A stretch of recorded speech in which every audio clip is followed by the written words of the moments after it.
I am the Tofu Golem. Please enjoy the video. In this video, I will explain how to jump-start Mitsubishi Outlander step by step. Position both cars nose to nose or side by side with hoods open and batteries accessible. Turn off all accessories, set both ignitions to off, and ensure both parking brakes are engaged. Identify positive and negative terminals and remove terminal covers if present.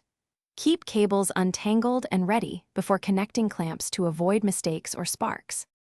Begin by confirming the donor vehicle is running and at idle. Attach red clamp to dead battery positive, then red to donor positive, making sure clamps are secure. Connect black clamp to donor negative terminal next, then attach the final black clamp to a clean unpainted metal engine ground on the disabled vehicle, away from the battery. This reduces spark risk. Keep all clamps stable while starting the donor car and preparing to start the disabled vehicle. If you are finding this video helpful, please subscribe and hit like to support more straightforward car tips. On another note, quick recommendation. The new Kindle Paperwhite is great for waiting during repairs and makes downtime enjoyable. I show it briefly here. Check the description for the link and other deals so you can grab one if interested.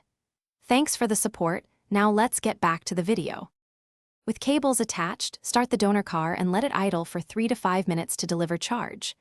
Try starting the disabled vehicle. If it cranks slowly, wait another minute and retry.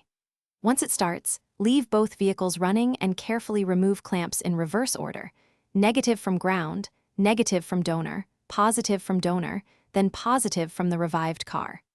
Drive the revived car for at least 15 minutes to ensure the battery recharges. Thanks for watching. Consider subscribing if we helped you today.